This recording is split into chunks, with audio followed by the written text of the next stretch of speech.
It's a white-throated sparrow. And Showing you a very nice white-throated sparrow. He hit that glass on the side of that building. Well, let's do a couple more buildings over here. Oh, there's another one, and two. What the Chicago Bird Collision Monitor's mission is to get into the downtown areas and other places where people are finding birds that have collided with buildings, try to recover and document what's happening. It's kind of gasping. The majority of these birds have massive head trauma or internal bleeding. Of the birds that we recover, about 70% of them are dead, and about 30% of them are injured. And those 30% are ones that we want to quickly pick up off of sidewalks, streets, and buildings before more harm comes to them. And they're heading towards something that looks to them to be an open space, when in fact there's a solid surface there that they ought to be avoiding. The ones we're seeing here in the fall were born up in Canada this summer. Maybe they've never even seen a building. They've been up in a forested area. And they come through an urban center, and glass either looks deceptively clear and transparent such that they don't see that there's anything in their way, or it's mirror-like and it looks like the sky or the trees that are reflected, and they think that's a real thing they can fly towards. What is it? It's a beautiful white-throated sparrow. He's in beautiful plumage. Look at that yellow above his beak, and then Well, Chicago has been ranked as posing the greatest threat to migratory birds based on the fact that we have the combination of the millions of birds that pass through this area, because it's a major migratory path through the United States, on top of the amount of artificial lighting that we put out at night, which is when these birds are traveling and getting confused and attracted, and the amount of glass. You add all that in and you get a perfect storm of threats to birds that are just trying to safely pass through our urban areas. Having hit the glass, that'll be okay. You can even see a little kind of divot on his head where he may have bumped himself there.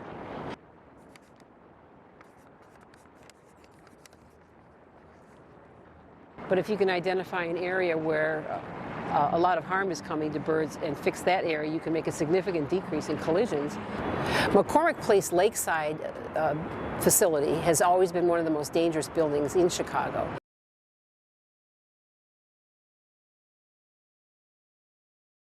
So the birds that hit McCormick Place are migrating. So these are all migratory to some degree or another. McCormick Place has historically been a very bad building because of its location right on the lakefront. At McCormick Place, over the last 40-odd years, we've picked up 40,000 plus birds.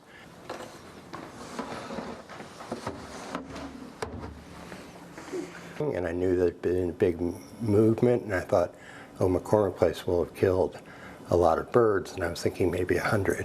And when I came in, every surface in the prep lab was covered with dead birds.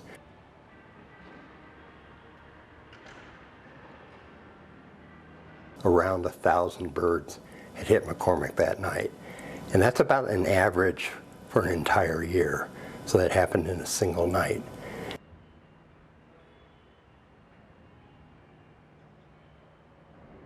The two things that cause birds to die at buildings are being lit up. The birds are attracted by the light. And the other thing is the glass.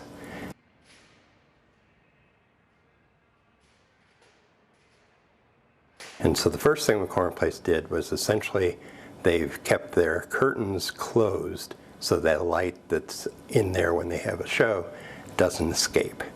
And that's made a significant difference.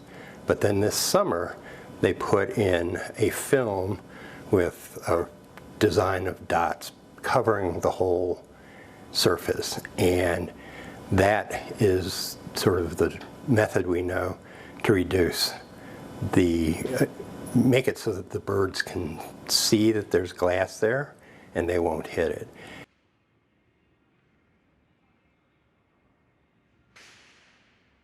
We don't have a lot of data. It just has started this fall, but at this point it looks like it's made a huge difference.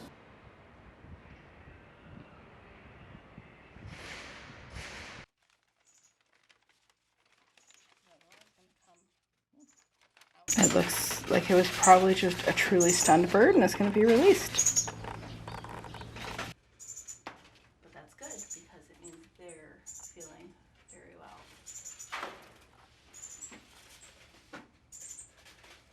During peak migration, we may have 100 to 200 birds in a given day.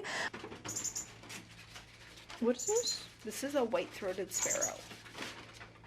Currently, right now in care, we probably have easily 50 different species. So this is a yellow-bellied sapsucker. So this guy is probably our most common species of woodpecker we'll get during migration. They'll go through a full physical exam by our veterinary staff. They're put on different medications, kind of generally fitting whatever injury they have. So obviously we're flapping pretty well, but more than likely he had some bruising. Yeah, in these areas. So this guy has a fair amount of soft tissue trauma, more than likely from hitting a window, colliding with a building during migration. So the large chunk of these birds do actually survive and make it back into the wild once we're able to treat them. Fractures heal very, very quickly in these guys. For shoulder fractures, they tend to heal very well, even if they're small or large birds. Soft tissue trauma generally heals pretty well. So Darcy needs to make sure that this guy is nice and sleepy before doing any sort of taping down, shoulder girdle, things like that. She'll do a lateral view and then more than likely an H view as well. This bone on this size bird should probably callus within 5 to 7 days, so very, very quick. It's exciting to be able to get these guys back out into the wild, especially some of those cases that we're kind of cautiously optimistic about, or maybe have an injury that we've never treated successfully before, getting back out into the wild. Those are definitely going to be the cases that us as clinic staff get really, really excited about. It is a northern water thrush. There's 2 birds written on here.